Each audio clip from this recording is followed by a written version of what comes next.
What's going on, everyone? My name's Nathan. I'm here with Pittsburgh Pirates, one of their beat writers, Andrew Destin of the Pittsburgh Post-Gazette. Andrew, thanks for joining me here today. Glad to have you. Yeah, pleasure's all mine, Nathan. Pleasure to meet you and talk a little Pirates baseball. So, we are going to be talking briefly about spring training. First game tomorrow, Saturday, by the time of this recording. I just have a few questions for you. I think a lot of Pirates fans have been wondering about. You've probably been asked these a billion times, so I'm going to try to be as creative as possible with these questions. First one, we had some news last night. Mm. Andrew Haney gets signed by the Pittsburgh Pirates, 1-year deal. Honestly, I liked it. They needed a veteran starter, in my opinion. And the aspect I want to ask you about is this: Bailey Falter, Johan Oviedo. Is there now a battle for the 5 starter? Because you would presume Andrew Haney is going to take one of those spots, correct? Yeah, definitely Heaney will be a starter, and I am there with you, Nathan. I think it's a good signing. It's one that's been in line with what the organization has done the last couple of years, bringing in guys like Marco Gonzalez, Martin Perez, Rich Hill, Jose Quintana. They have a track record of doing this with veteran lefties, right? Because if there's anything that the Pirates don't do well on the pitching side, it's that they don't have a lot of diversity on the left-handed side.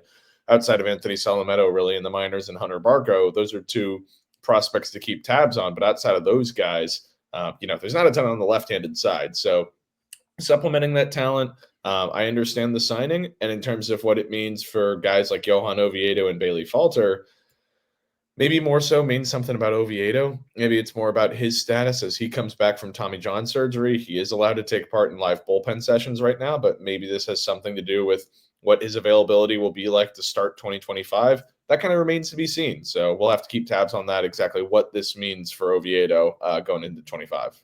And speaking of Oviedo, I honestly see him. I think a lot of Pirates fans see him as like a kind of an X factor or a wild card in this team, because I think a lot of fans liked what he showed the last time he pitched. He was pretty reliable out of the rotation.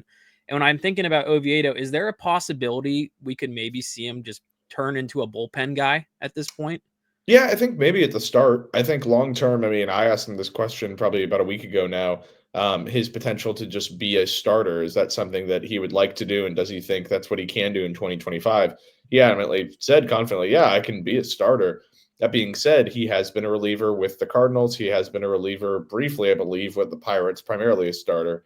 I think his best value is as a starter, but if you're looking to ease the guy's workload as he comes back from Tommy John surgery, I think having him work out of the bullpen, not the worst thing. He certainly could be a bulk guy. He could be a leverage guy. He's got the arsenal, the stuff to be able to, appear in any variety of roles. So I think Oviedo certainly pitching out of the rotation is the preference. But if you're concerned about managing innings, whether or not he'll be ready at the start of the season, things like that, maybe even starts the year on the IL, just to speculate. I think the bullpen would certainly be a way of managing his workload for sure. Yeah, definitely. Overall, love this move because I was kind of hammering them down to try to get a at least veteran for this rotation because it's a very young pitching staff, especially in the main part of it. Because Mitch Keller's still under 30, Paul Skeens, Jared Jones, Bailey Falter was your second oldest guy behind Mitch Keller. He's only 27, so they definitely needed a veteran guy. A lot of fans were kind of thinking Quintana, but they went Heaney, and I actually kind of like Heaney a little bit more. He strikes people out. Yeah, no, he certainly does. The stuff plays. I think in this ballpark, he's a fly ball guy that plays well to the left side of the ballpark, right? Deep in left field at PNC Park. I think the repertoire plays well. He's a funky lefty, too. He's got a little bit better stuff, in my opinion, than Quintana, who's more about the deception.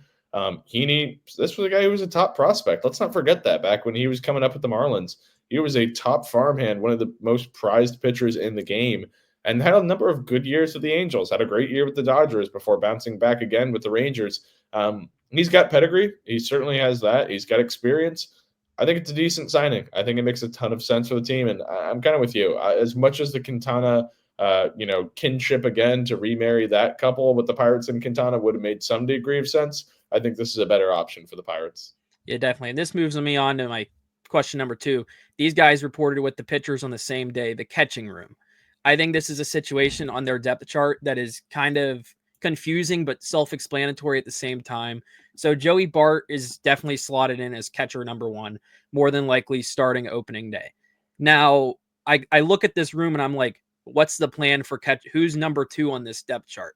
Because they have Endy Rodriguez, Henry Davis, Jason DeLay. Jason DeLay has been a pretty reliable backup catcher his entire career, you could say. Henry Davis has had some troubles, and Endy Rodriguez is coming off an injury. And before you joined, I was on the Fangraph site. They have Endy Rodriguez slotted in as the new first baseman for now, which I find interesting. But who is in the running, in your opinion, to at least be in this catching room as number 2? Or is there a way that there can be 3 of these guys on the opening day roster at least? I don't think it'll be 3. Ben Cherington has said publicly that it's, probably going to be 2, or at least he's alluded to as much in public settings. I would be pretty surprised if it were 3 guys. I think that if you're going to do 2, as much as I like Endy Rodriguez and as much as I think he has oodles of potential behind the plate and could be a really good defensive catcher, he is coming off of Tommy John surgery. Yes, he is a full go, but I believe he only appeared in 10, 11, 12 minor league games last year for the Pirates. As much as you're prideful and happy for Rodriguez that he was able to get back to game action, he basically missed all of 2024, which it's one thing for a pitcher to miss all of a season, but for a position player like him, a guy who's so nuanced behind the plate, a catcher, to miss a whole season, that's a lot to come back from. So as much as going into the spring, I thought Endy Rodriguez would be the backup catcher, and kind of like Fangraphs is pointing to, maybe he could get some time at first base, and that's a way of keeping his bat in the lineup on a mostly regular or close to regular basis. Now I don't necessarily see it. I think that it's probably going to be between Henry Davis and Jason DeLay, and it really comes down to a question of what do the Pirates prioritize? Do they want Henry Davis to get regular everyday at-bats in AAA and continue to work on his tweak swing, or he's looking to drive the ball up to the middle of the field? Or do you want a traditional backup like Jason DeLay, who you can throw back there and it's okay if he only starts once, twice a week, versus Henry Davis, you'd preferably like him to be playing more frequently than that, because if he falls into the lull of only appearing in 2 games a week, 3 games a week, that's a disservice to a guy who was a former number 1 overall pick. If he's still part of the Pirates' plans moving forward, he's got to be in a position where he's playing every day. If it's in a backup role, I don't think that's in the Pirates' best interests, or his for that matter.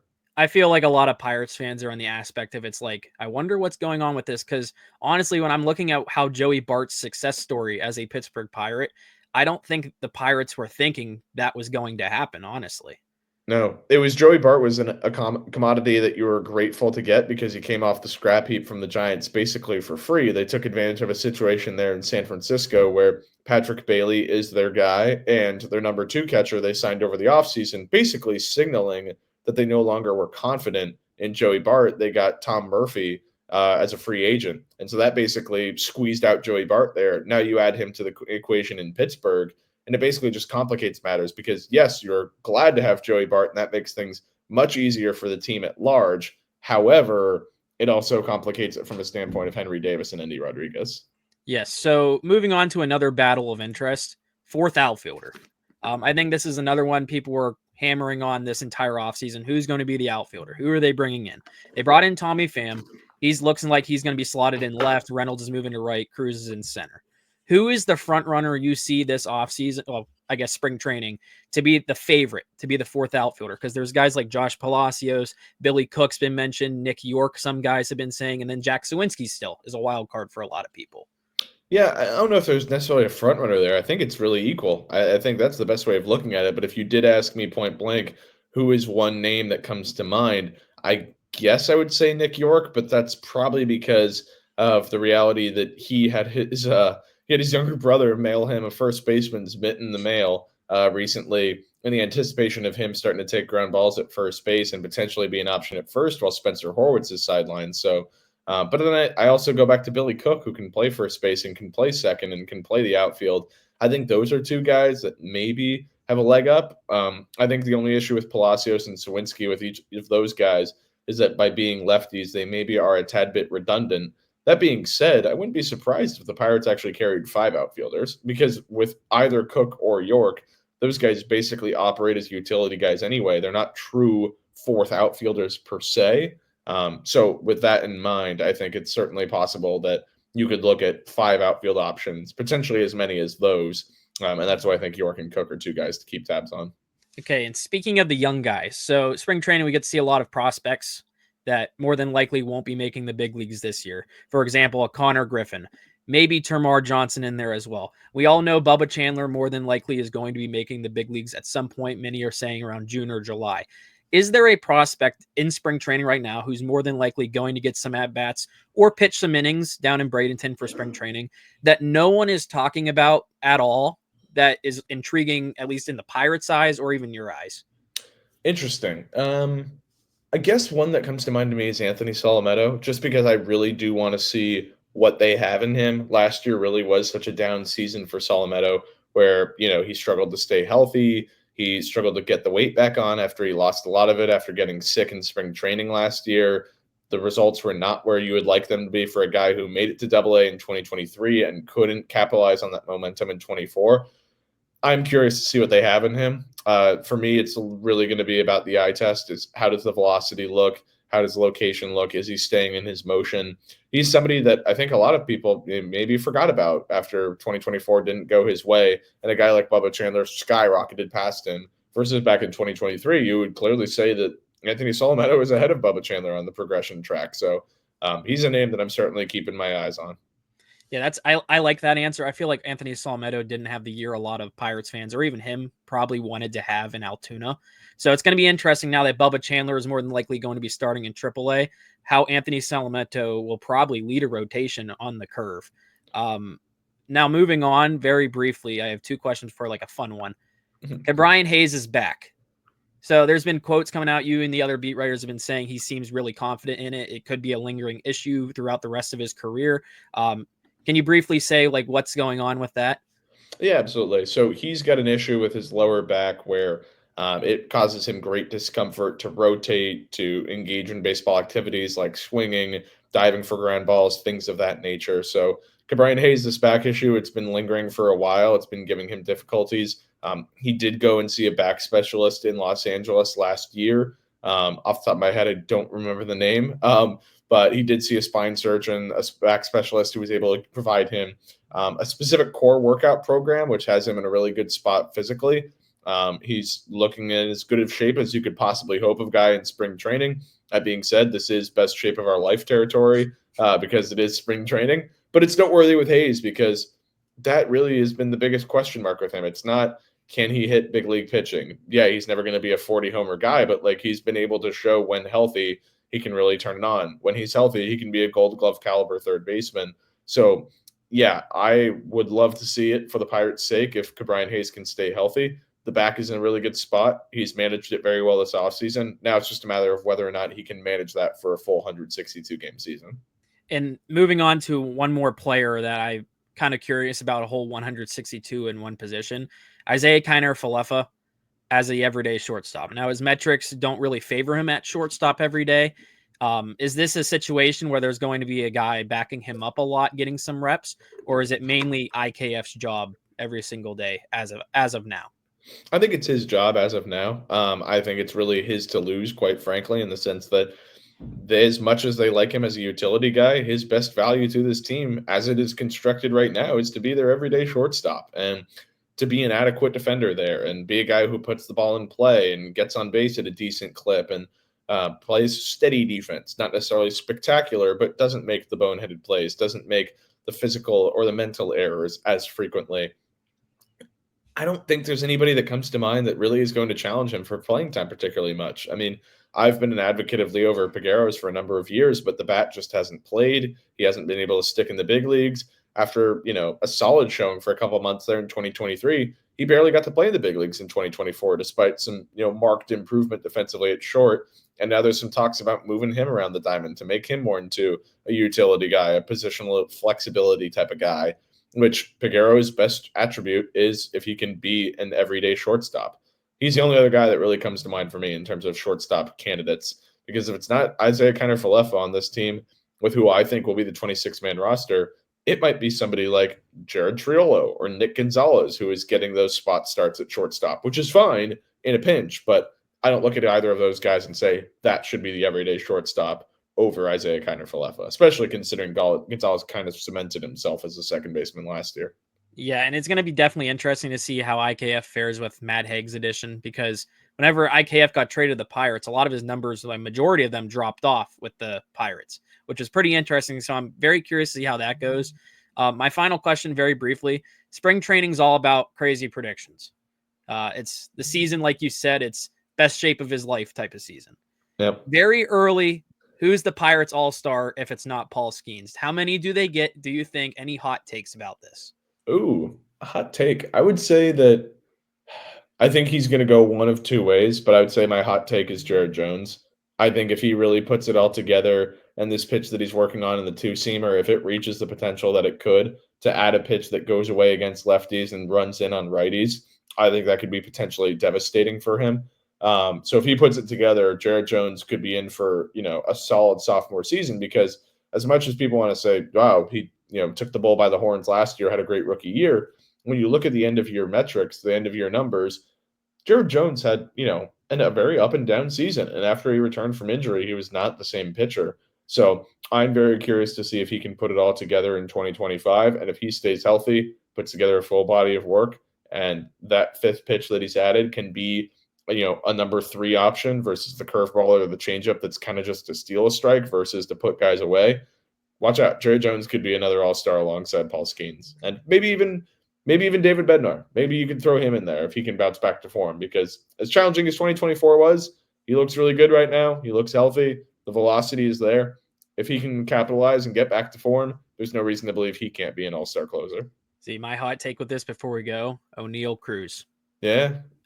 I'm really banking for some reason he could hit 30-30. Like, what are the odds on an O'Neal Cruz 30-30, 1 out of 10? Oh, man. I think he's amply capable of it. I mean, he came close last year. What was it, 22-21? So he at least got the 20-20, him and Ellie. Yeah, so I think he's capable of it. He's not preoccupied with the counting numbers these days after hurting that left leg a couple years back, but he's capable of it. I'll say that much, man. Like, I think he absolutely could do it. The only reason I didn't choose him for a dark horse candidate for the All-Star game is, frankly, I think it's actually pretty likely. I think this could be a coming out party year for O'Neal Cruz. The question for the Pirates at large is it enough if guys like O'Neal Cruz break out? Because fact of the matter is they didn't add a whole bunch on the offensive side this offseason. It's definitely a team based off a lot of question marks, which is intriguing, but kind of nerve-wracking at the same time, going into year 6 of this regime under Travis Williams, Ben Cherington, Derek Shelton. So thank you very much, Andrew, for joining us. For anyone watching, can you let anyone know where we can all find your stuff? Yeah, absolutely. You can go to post-gazette.com. That's a great place to check out all of our work, myself and Noah Hiles. And if you want to follow along on social media, I'm on Twitter or, X, the everything app, Blue Sky, and Threads. So just give my name a search there, Andrew Destin. On X, I'm at Andrew Destin1. And this was a pleasure, Nathan, chatting with you in this setting, and looking forward to doing it again sometime. Yeah, thank you very much. And you have the Post-Gazette Pirates YouTube as well. That's right. Yeah, PG Pirates, at PG Pirates on YouTube, where myself and Noah, we try to do weekly or daily recap videos and answer mailbag questions and things of that nature. So feel free to give that a like and subscribe. We'd certainly appreciate it. That's where you can check us out on YouTube. I'll throw that in the description of this one when this one goes up. Thank you all for watching. Thank you, Andrew, for joining. Make sure to subscribe to all of our channels. Follow us all on Twitter and all that. It's going to be a fun Pirate season. Thank you all for watching. See you next time.